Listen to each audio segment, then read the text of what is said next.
আল্লাহ তাআলা এই দুনিয়ায় পাঠিয়েছেন আমাদের ক্ষণিকের মুসাফির হিসেবে। আল্লাহ তাআলা এই দুনিয়ায় পাঠানোর কি উদ্দেশ্য এই সম্পর্কে সূরা মুলকে 2 নম্বর আয়াতে আল্লাহ তাআলা বলেন, আল্লাযী খালাকাল মাউতা ওয়াল হায়াতা লিয়াবলুয়াকুম আইয়ুকুম আহসানু আমালা। আল্লাহ তাআলা বলেন তিনি সেই মহান সত্তা, তিনি মানুষকে সৃষ্টি করেছেন এই দুনিয়ায়। আগে মৃত্যু তৈরি করেছেন, তারপর হায়াত তৈরি করেছেন। এই মৃত্যুর মাঝামাঝি এই দুনিয়ার জীবনে কে কত আইয়ুকুম আহসানু আমালা, কে কত সুন্দর আমল করতে পারে, ভালো কাজ করতে পারে। এই জন্য আল্লাহ রাব্বুল আলামিন আমাদেরকে এই দুনিয়ায় পাঠিয়ে দিয়েছেন। জোরে বলুন সুবহানাল্লাহ। আজ না হয় কাল তুমি যাইবা কবরেতে, যাওয়ার সময় দেখবে চেয়ে গো। আজ না হয় কাল তুমি যাইবা কবরেতে, যাওয়ার সময় দেখবে চেয়ে গো। ও তোমার সবই রবে পরে, একলা তোমায় যেতে হবে গো। আল্লাহ রাব্বুল আলামিন এই দুনিয়ায় আমাদেরকে পাঠানোর আগে আল্লাহ রাব্বুল আলামিন ফেরেশতাদের নিয়ে আল্লাহ তাআলা পরামর্শ করলেন, ওয়াইস ক্বালা রাব্বুকা লিল মালাইকাতু ইন্নী জাঈলুন ফিল আরদি খলিফা।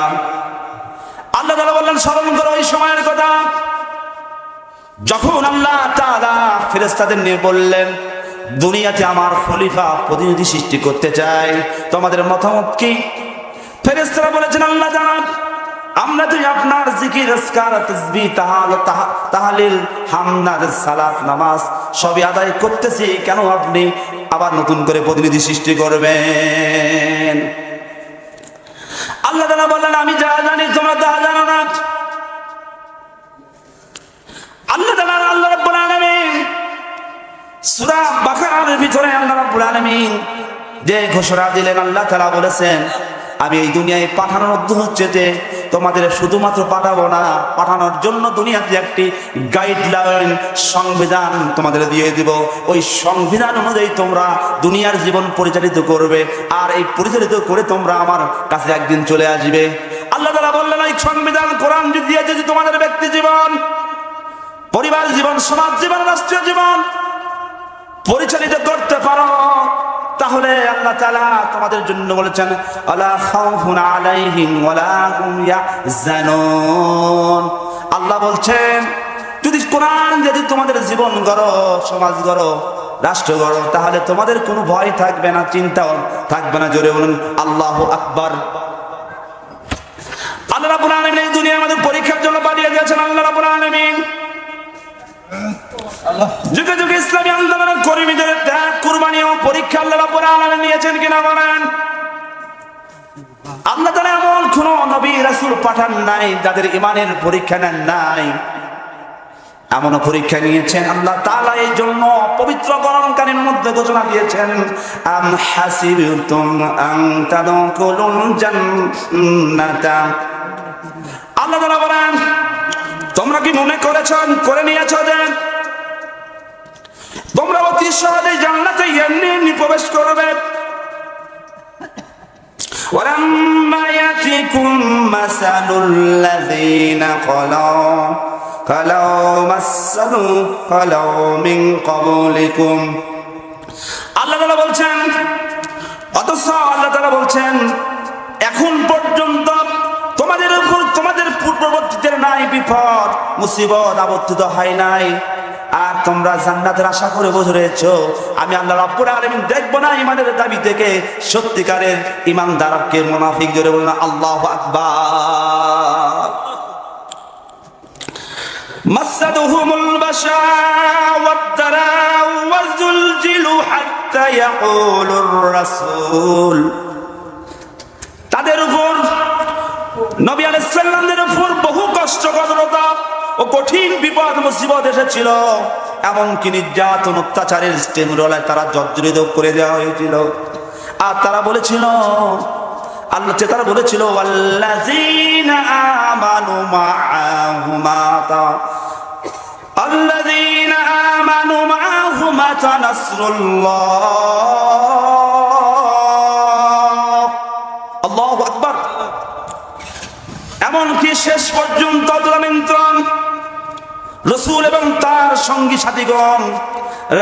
সাথীগণ আত্মনাদ করে বলেছিলেন, আল্লাহ তাআলা, হে নবী রাসূল, আমরা ইমানের পরীক্ষা দিতে যাইয়া দুনিয়ার জালেম বাতিল অত্যাচারী শাসকদের নির্যাতনে অতিষ্ঠ হয়ে আমরা তো আর পাইতেছি না। আল্লাহ তোমার সাহায্য কখন আসবে? মাতা নাসরুল্লাহ, মাতা নাসরুল্লাহ।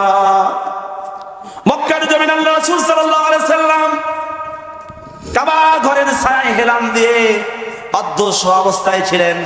এমন সময় খাব্বাব ইবনে আরব, খুবাইব, হযরত বেলাল, আরো অনেকেই গরিব দাস দাসী অসহায় সাহাবীরা এসে বলে, ইয়া রাসূলুল্লাহ, ইয়া হাবিবাল্লাহ, আপনি কি আমাদের জন্য দোয়া করবেন না? আমরা তো কাফিরদের অত্যাচারে নির্যাতনে শেষ হয়ে যাচ্ছি, আপনি কি আমাদের জন্য দোয়া করবেন না?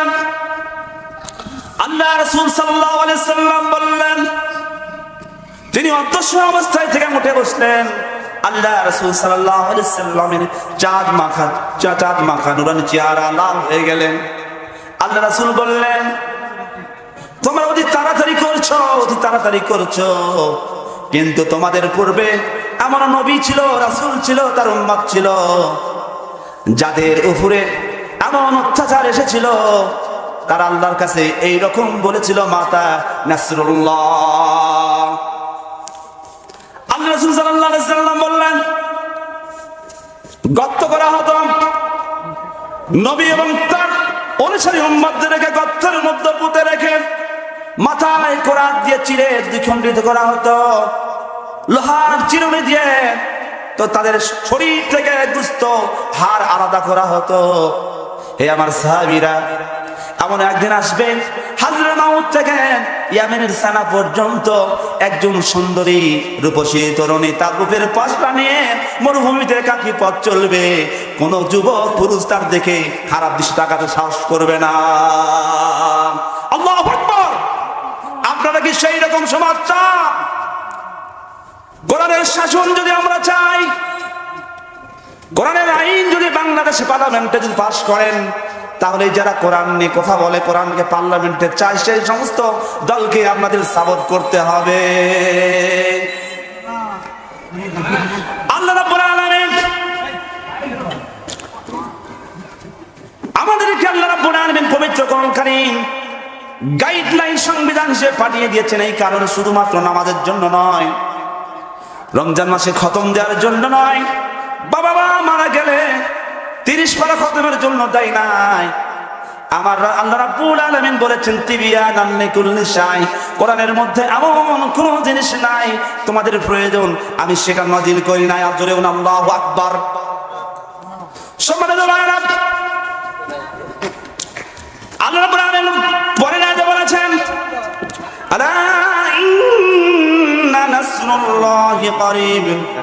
তখন তাদেরকে সান্ত্বনা দিয়ে বলা হয়েছিল যে আল্লাহর সাহায্য অতি নিকটে। আল্লাহ রাব্বুল আলামিন আরেকটা আয়াতে আল্লাহ রাব্বুল আলামিন বলেছেন, হাসিবান নাসু আইয়াতুরাকু আইয়াকুলু আমান্না ওয়া হুম লা ইফতানুন। মানুষেরা কি মনে করেছে যে আমরা ঈমান এনেছি, আর কথা বললে তাদেরকে ছেড়ে দেওয়া হবে আর তাদের কোনো পরীক্ষা করা হবে না? যে ঈমান প্রয়োজনে জ্বলে ওঠে না, যে ঈমান সত্য নয়ের কথা বলে না, যে ঈমান অন্তরে নাই, যে ঈমান অন্তরে নাই, মুখে ফোটায় কথার কলি, কিভাবে তার বলো ঈমান বলি, কিভাবে তার বলো ঈমান বলি? যে ঈমান প্রয়োজনে জ্বলে ওঠে না, যে ঈমান সত্য নয়ের কথা বলে না, যে ইমান ইমান বলে নাস্তিকতার মঞ্চে ওঠে, যে ইমান বাতিল মতের তোষণ করে ফায়দা লুটে, যে ইমান বাতিল মতের তোষণ করে ফায়দা লুটে, কেমন করে তারে বলো ইমান বলি, কিভাবে তারে বলো ইমান বলি। সম্মানিত ভাইরা, যুগে যুগে আল্লাহ রাসূল সাল্লাল্লাহু আলাইহি সাল্লামের সময় থেকে 1400 বছর ধরে যারা এই কোরআন দিয়ে দেশ পরিচালনা করার চেষ্টা করেছে, তাদের উপরেই আল্লাহ তাআলার ওয়াদাকৃত ঈমানের পরীক্ষা এসেছে। আমাদের কোরআনের বাকি আল্লাহ দেলোয়ার হাসান সাইদি সাহেব তার আব্বা ছিলেন পূর্বরব আলা হযরত আবু বকর সিদ্দিক রাহিমাহুল্লাহ তাআলার খলিফা, যাকে বলা হয় জামানার মুজাদ্দিদ। সেই ইসু সাইদি রাহিমাহুল্লাহ তাআলা, সাইদি সাহেব আব্বা সাইদি সাহেব কোরআন থেকে যেমন দেখলেন আল্লাহর জমিনে কোরআনের শাসন ছাড়া, ইসলামী দল ছাড়া, ইসলামী আইন ছাড়া এই দেশে কখনো কোরআনের সম্পূর্ণাঙ্গ হক আদায় হবে না। দুনিয়ার আব্রাহাম লিঙ্কনের যতই দুনিয়ার অমুক তমুক নেতা বানান না কেন, আল্লাহর কোরআনের পাশ কেটে কোরআনের আইন বাদ দিয়ে অন্য কোন আইন মানবেন, এই বাংলার জমিনে কখনো শান্তি আসবে না। আপনারা কি কোরআনের দল, কোরআনের শাসন বাংলাদেশের পার্লামেন্টে চান কিনা বলেন? আমার নবী বিদায় হজ্জের ভাষণে আল্লাহ রাসূল সাল্লাল্লাহু আলাইহি সাল্লাম 1,24,000 সাহাবীদের সামনে দাঁড়িয়ে সেদিন বলেছিলেন, ও আমার সাহাবীরা, আমি হয়তো আগামী বছর তোমাদের সামনে আর আসতেও পারি না, আসতে পারি। আমার মনে হয় আজকে এই হজটা আমার জীবনের শেষ হয়ে হজ হয়ে যাচ্ছে।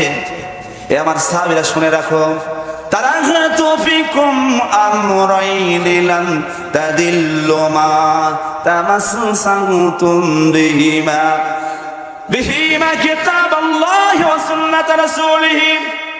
আল্লাহ রাসূল বললেন, এ আমার সাহাবীরা, আমি হয়তো আগামী বছর তোমাদের সামনে থাকবো না, কিন্তু আজকের এই কথাগুলো, ভাষণগুলো তোমরা এখানে যারা উপস্থিত, সেই যারা অনুপস্থিত তাদের কাছে পৌঁছায় দিবে কিনা? সাহাবীরা হাত তুলে, ইয়া রাসূলুল্লাহ, এখানে যারা নাই তাদের কাছে আজকের আপনার ভাষণগুলো পৌঁছায় দেব। আল্লাহ রাসূল সাল্লাল্লাহু আলাইহি ওয়াসাল্লাম বললেন, আমার সাহাবীরা, আমি তোমাদের সামনে তোমাদের কাছে দুইটা জিনিস রেখে যাচ্ছি, এই দুটা জিনিস দিয়ে যদি তোমাদের বাস্তব জীবনে ব্যক্তিগত জীবন গঠন করতে পারো, পরিবার জীবন গঠন করতে পারো, সমাজ জীবন গঠন করতে পারো, রাষ্ট্র জীবন গঠন করতে পারো, দুনিয়ার এমন কোন শক্তি নাই তোমাদেরকে লাঞ্ছিত, অপমানিত, পরাস্ত করতে পারে। আর সেই জিনিসটা হচ্ছে আল্লাহর কিতাব আল কোরআন, আর দ্বিতীয় হচ্ছে আমি নবী রাসূল, আমি নবীর হচ্ছে 63 বছর জিন্দেগানির সুন্নাহ আদর্শ। জোরে বলুন সুবহানাল্লাহ। আমরা দুনিয়ার অমুক সাদা বেতা নেতার আদর্শ মেনে নিলাম, অমুকের মডেল অনুসরণ করলাম, কিন্তু আল্লাহ রাব্বুল আলামিন পবিত্র কোরআন কারীমের মধ্যে ঘোষণা দিয়েছেন, আমি আমার নবীকে পাঠিয়ে দিয়েছি তোমাদের জন্য পাঠিয়ে দিয়েছি একজন উত্তম আদর্শ, উত্তম নমুনা। জোরে বলুন আল্লাহু আকবার। নেতার পক্ষে কর্মী স্লোগান দেয়, আমার নেতার চরিত্র ফুলের মতন পবিত্র, কিন্তু নামাজ পড়ানো এক ওয়াক্ত, সেটা কি নামাজ যদি না পড়ে সে ব্যক্তি কি মুসলমান থাকতে পারে? আল্লাহর নবী বলেছেন, মান তারাকাস সালাতা মুতাআম্মিদান ফাকাদ কাফারা। যে ব্যক্তি ইচ্ছা করে নামাজ ছেড়ে দেয়, নামাজ পরিত্যাগ করে, সেই ব্যক্তি 4 দিন থেকে ইসলাম থেকে বের হয়ে যায়, কুফরি করলে। জোরে বলেন নাউজুবিল্লাহ। আল্লাহ নবী বলেছেন, লা সালাতা ওয়া লা দীনা, যার নামাজ নাই তার দিন নাই, তার ইসলাম নাই, তার ধর্ম নাই। মুখে মুখে শুধু মুসলমান দাবি করলে হবে না, ঠিক কিনা বলেন?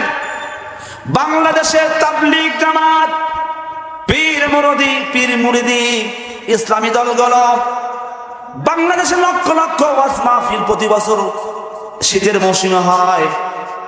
নামাজে মসজিদে গেলে যাওয়ার পর ফজরের সালাতে যখন যায় দাঁড়ায়, 2-3 জন ছাড়া ওই মসজিদের মহল্লায় আর কোনো নামাজি পাওয়া যায় না, মুসল্লি পাওয়া যায় না, মুসলমান পাওয়া যায় না।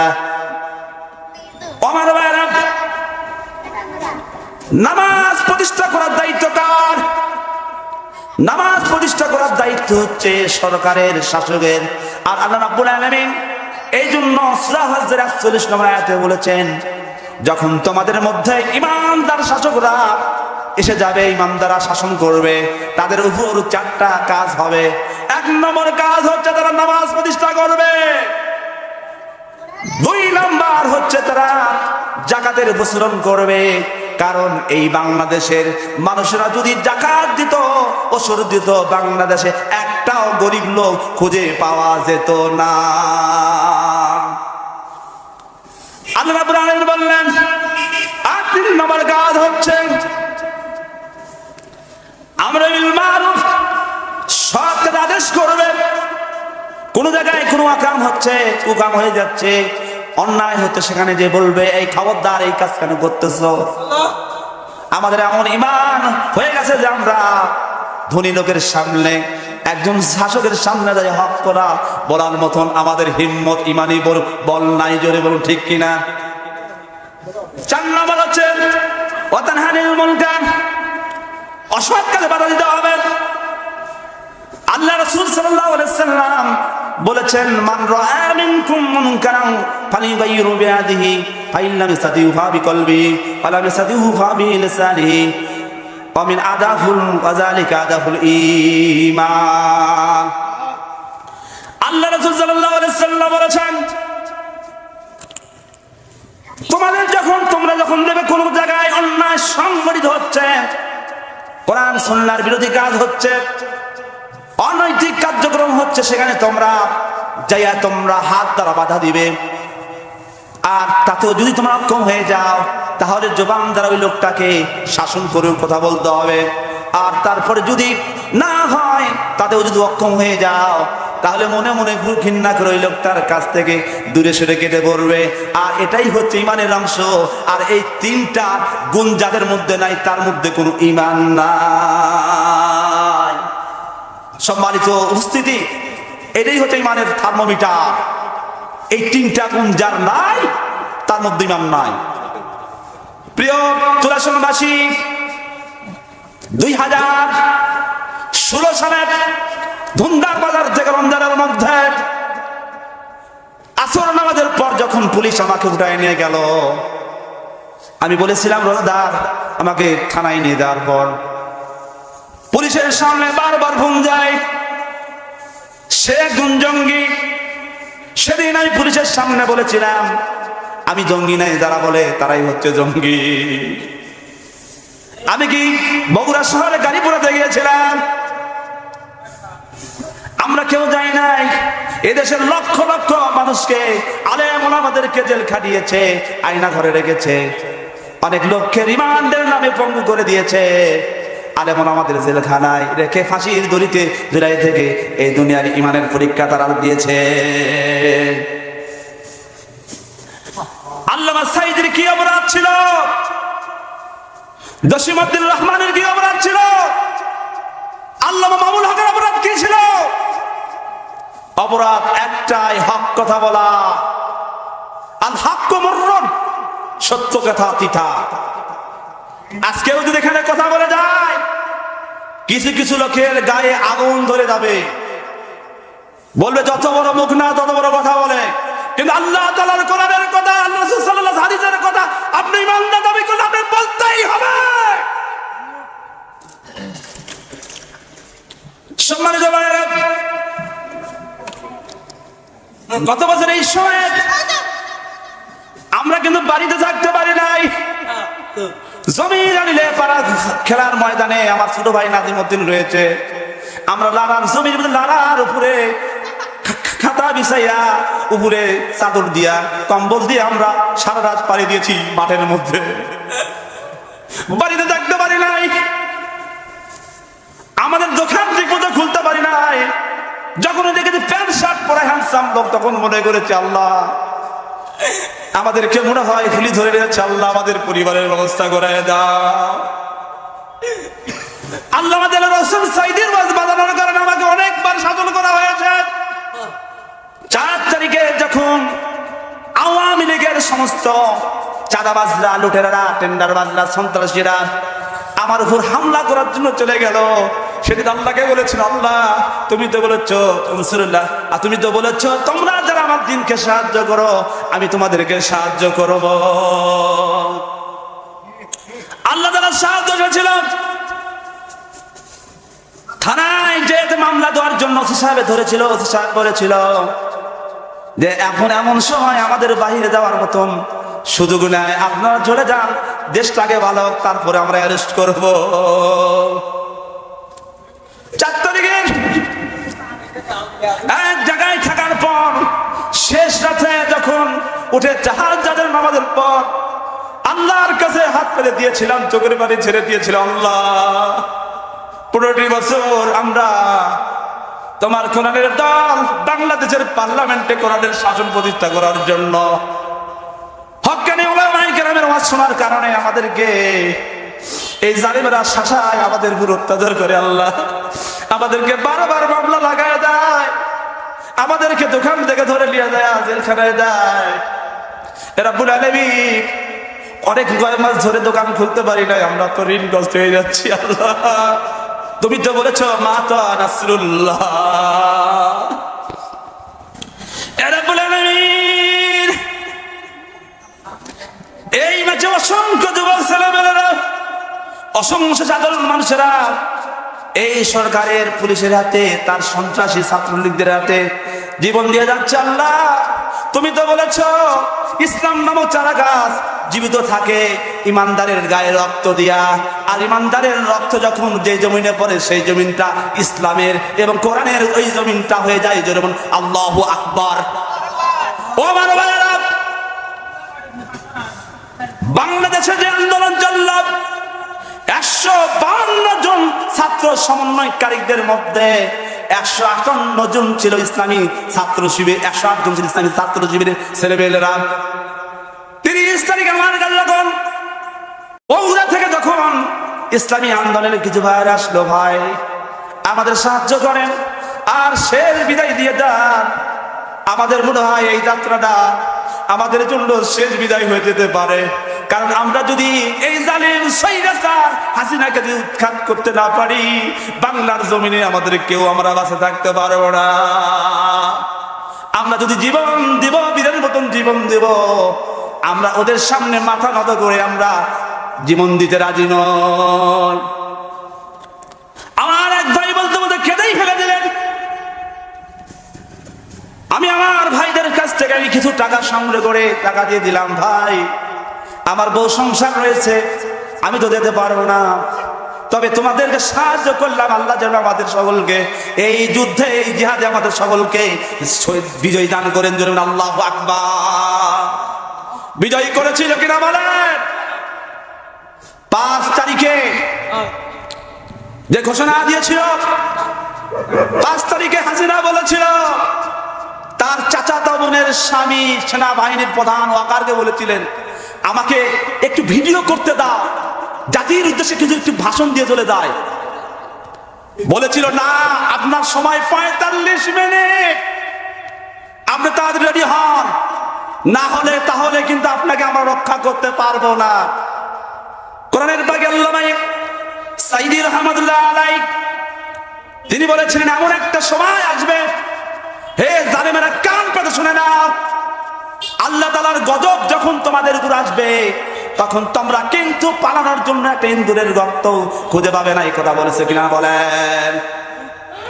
মহাকবি আল্লামা বিশ্বকবি কবি সম্রাট আল্লামা ইকবাল রাহিমাহুল্লাহ তাআলা বলেছেন, বাতিল সে দবনে ওয়ালে, বাতিল সে দবনে ওয়ালে আয়ে समाए नहीं हम, बातिल से दबने वाले आए समाए नहीं हम, शुबर कर चुका है तू इंतहा हमारा। अल्लाहु আকবার। বাতিলেরা যতই আমাদেরকে চোখ রাঙিয়ে দেখাক না কেন, আমরা ভয় করি না। আমরা ভয় করি একমাত্র আমাদের সৃষ্টিকর্তা মহান রব আল্লাহকে। ঠিক কিনা বলেন? সম্মানিত ভাইরা, ওরা আমাদের যতই ভয় দেখাক না কেন, যে আল্লাহ তাআলা বদরে আমাদের সাহায্য করেছেন, যে আল্লাহ 5 তারিখে আমাদের সাহায্য করেছেন, আগামী দিনের এই বাংলাদেশে কোরআনের জন্য যদি আমি জহুরুল ইসলামের জীবন চলে যায়, হাসিবি করে আল্লাহর কোরআনের জন্য, দিনের জন্য জীবন দিতে প্রস্তুত আছি। আপনারা আসছেন কিনা বলেন? কোন চাঁদাবাজ, কোন ধনপতি, কোন ফতোয়াবাজ আপনাদেরকে যদি বলে খবরদার যায় না, আপনাকে শুনবেন? মুসলমানদের আগে জীবন নয়, আগে ঈমান বড়, ঈমানকে রক্ষা করতে হবে। আল্লাহ রাব্বুল আলামিন আমাদেরকে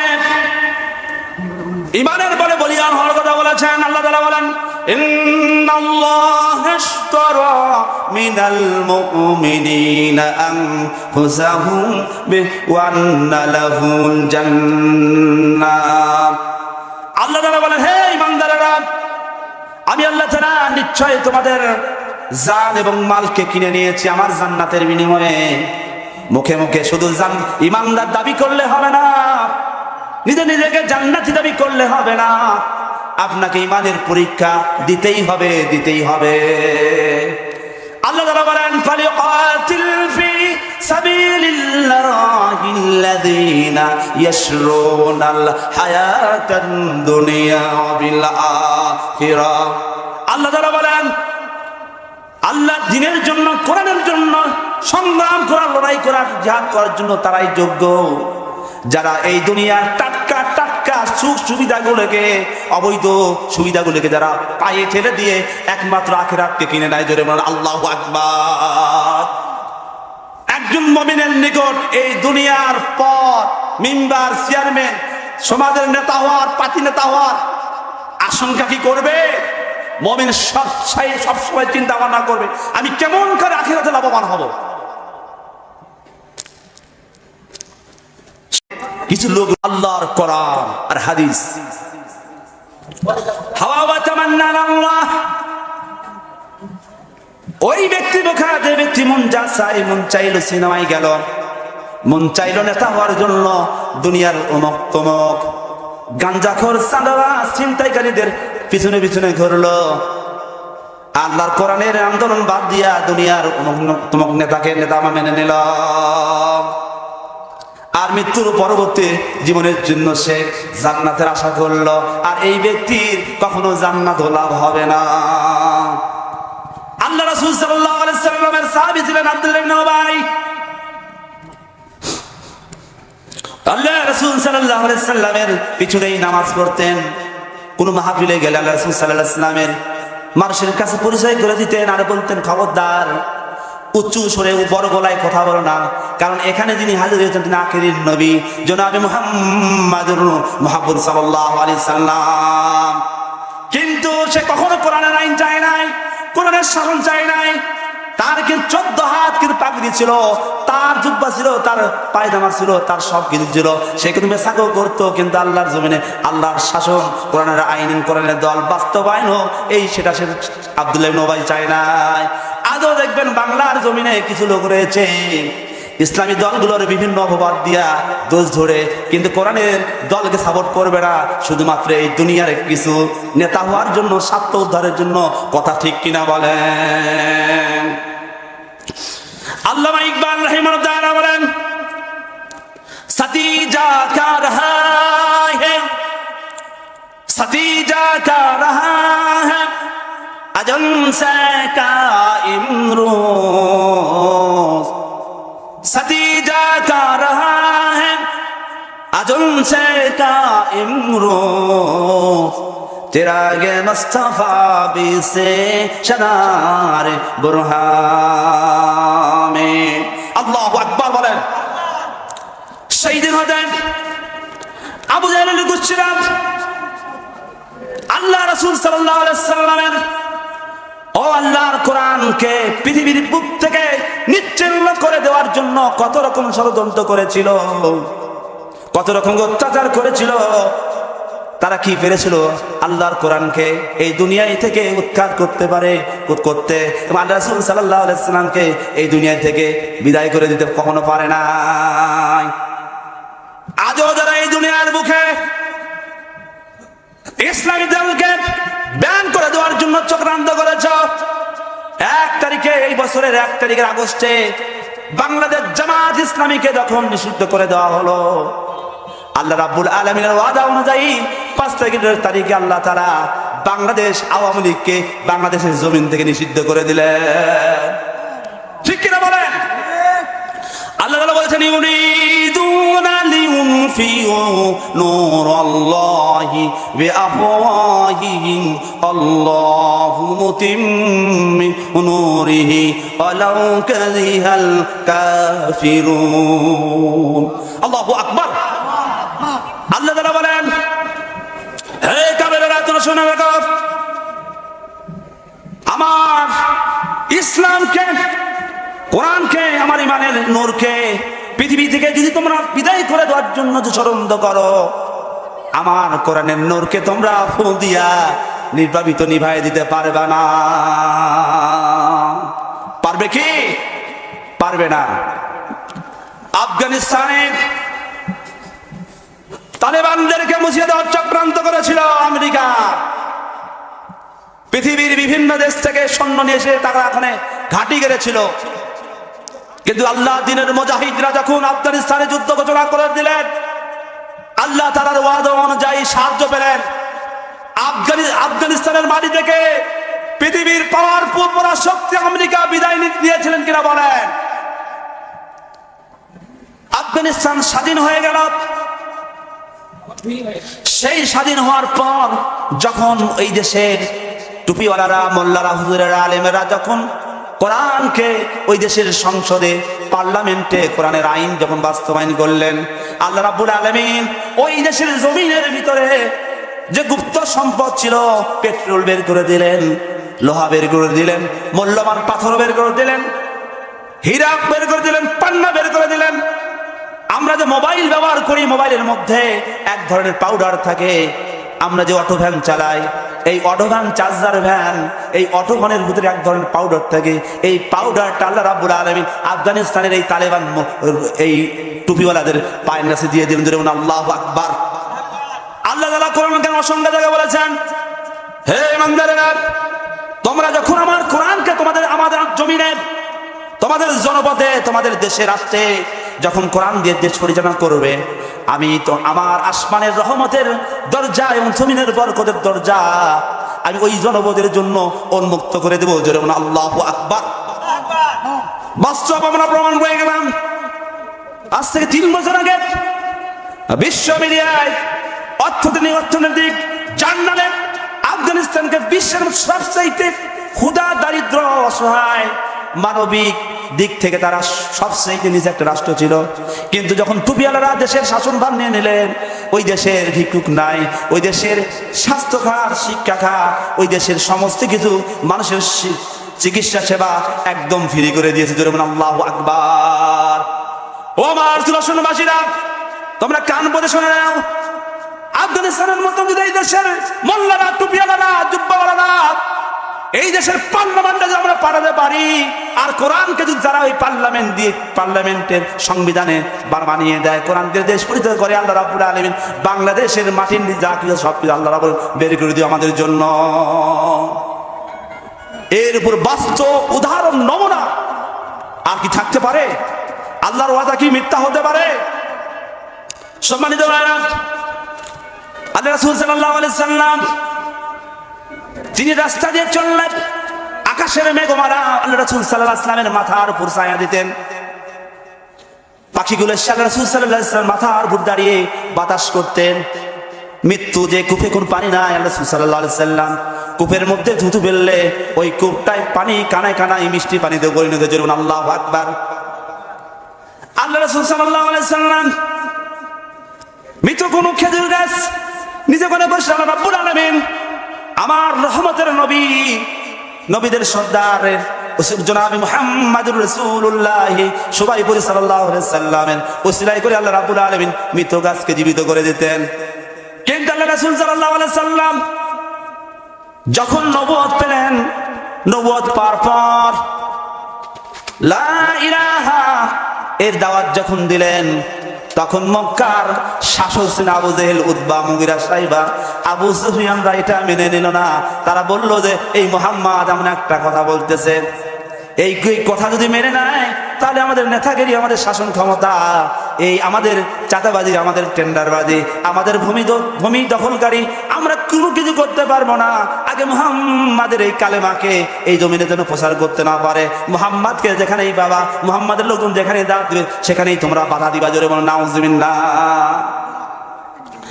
আল্লাহ রাসূল সাল্লাল্লাহু আলাইহি সাল্লাম তায়েফের জমিনে যে মার খেয়েছেন কিনা বলেন? আল্লাহ রাসূল সাল্লাল্লাহু আলাইহি সাল্লাম তায়েফ যাওয়ার আগে আমাদের উম্মাহাতুল মুমিনিন হযরত খাদিজাতুল কুবরা রাদিয়াল্লাহু আনহা মারা যাওয়ার ঠিক 3 দিন পরে আমার নবীজি চাচা আবু তালেব মারা গেলেন।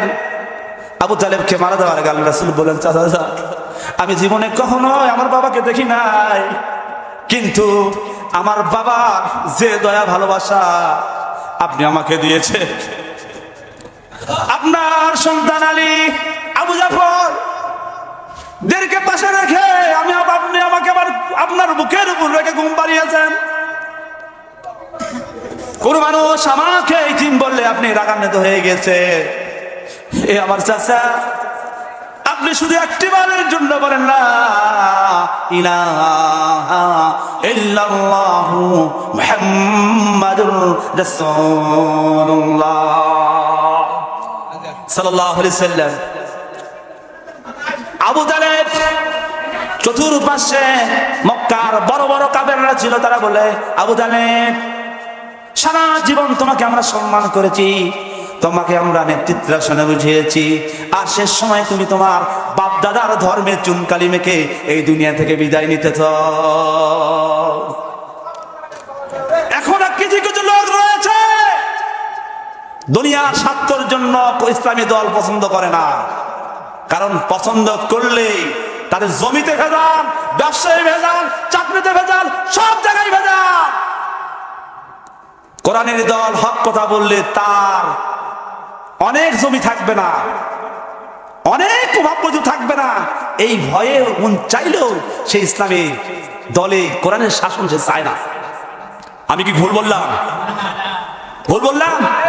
আজকেই সকালে আমি একজনকে দাওয়াত দিলাম, লোকটা বীরভূলির বলে, চাচা আমার বহু সমস্যা হয়েছে, জামাত করবো কিন্তু জামাত প্রকাশ হয়ে যাবে, আর পুকুরের মধ্যে সমস্যা, অমুক জমির মধ্যে সমস্যা। তখন বাস্তব বললাম, আমি এমন ধরছি, সেও লাস্টে বলেই ফেলে দিল, আমি যদি তোমাকে দলে সমর্থন করিবা তাহলে আমার জমি যাবে, পুকুর যাবে, সব যাবে। আমার তখন মনে পড়ে গেল, হাই রে, মক্কার আল্লাহ রাসূল সাল্লাল্লাহু আলাইহি ওয়াসাল্লাম দাওয়াত দিয়েছেন, ঠিক এমনি ধনী শ্রেণীরা, শাসকেরা, তৎকালীন ইহুদি খ্রিস্টান আলেমরা তাদের স্বার্থের জন্য জানে আল্লাহ রাসূল সাল্লাল্লাহু আলাইহি ওয়াসাল্লাম সত্যিকারের নবী, ইসলাম সত্য, আল কোরআন সত্য, কিন্তু তার মেনে নেয় না। নাউজুবিল্লাহ বলেন। আজকের কোরআন আয়াতে বলেছেন, ঈমানের পরীক্ষা দিতে গেলে আপনার পরীক্ষা আসবে। আল্লাহ রাসূল সাল্লাল্লাহু আলাইহি ওয়াসাল্লাম উহুদের ময়দানে মার খেয়েছেন। তাম উহুদের ময়দানে রব উঠে গেল, কুলতিলা মুহাম্মদ, মুহাম্মদ নাই, মুহাম্মদ নাই। আলী কান্দেন, সাহাবীরা কান্দেন, কার জন্য এই দুনিয়ায় বাঁচবো, কার জন্য ঘর সংসার করব? আবু বকর জোরে শোনা, আলী রে কান্দিস না, দিনের নবী মানে নাই, উহুদের চূড়ার পাহাড়ের গর্তের মধ্যে আমার নবী আহত হয়ে পড়ে রয়েছে।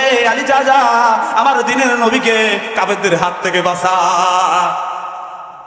আলী দৌড়ে ছুটে গেলেন, আল্লাহ রাসূল সাল্লাল্লাহু আলাইহি ওয়াসাল্লামকে কাফেরদের হাত থেকে রক্ষা করলেন। আর মদিনায় ঘটনা খবর বলছে গেল, কুতিলা মুহাম্মদ, কুতিলা মুহাম্মদ, মুহাম্মদ নাই। মদিনার ছোট ছোট ছেলেরা, শিশুরা মায়ের স্তনে মুখ লাগায় না, দুধ পান করে না। মদিনার সমস্ত পশু পাখি নীরব হয়ে গেল। উট, দুম্বা, ভেড়া, ছাগল তাদের চোখ দিয়ে দরদর করে নবী প্রেমের কারণে পানি পড়তেছিল। একজন মহিলা শুনেছেন নবী উহুদের ময়দানে শহীদ হয়ে গেছেন, তিনি বাড়ি থেকে বের হয়ে দৌড়াতেছিলেন। রাস্তার মধ্যে কাফেররা বলল, কিছু লোক বলল, এ মহিলা তুমি কোথায় যাও? মহিলা বলল, আমি হুদের ময়দানে না যাচ্ছি, দিনের নবী বেছে নাই, আমি এই দুনিয়া থেকে কি করব? শুনিয়াছি সংবাদ এক মহিলা ছুটিয়ে চলেছে। লোকেরা বলছে, কোথায় চলছ তুমি এগো মহিলা? মহিলাকে বলল, তোমার স্বামী পুত্র সবাই মারা গিয়েছে। মহিলাটি বলল, শুনতে চাই না তাহা, কেমন আছেন বলো আমার দয়াল নবী। আমরা যে তার আদরের উম্মতের করলাম কি? আমরা যে তার দানাদার উম্মতের করলাম কি? দিনের লাগিয়া নবীজি আমার উহুদের ময়দানে চতুর্দিকে ঘিরে ফেললো তারে দুষ্ট কাফের গণে। সেদিন নবীজিকে বাঁচাতে তীর বর্ষার আঘাতে, সেদিন নবীজিকে বাঁচাতে তীর বর্ষার আঘাতে কত সাহাবা হারালেন প্রাণ পাখি। আমরা যে তার আদরের উম্মতের করলাম কি? আমরা যে তার রাসূলের উম্মত কয়দিন কেন্দেছি। সম্মানিত এলাকাবাসী, মুরব্বিনে কেরাম, আমার সময় শেষ। আমার জন্য দোয়া করুন, আল্লাহ তাআলা যেন আমৃত্যু ইসলামের জন্য, কোরআনের জন্য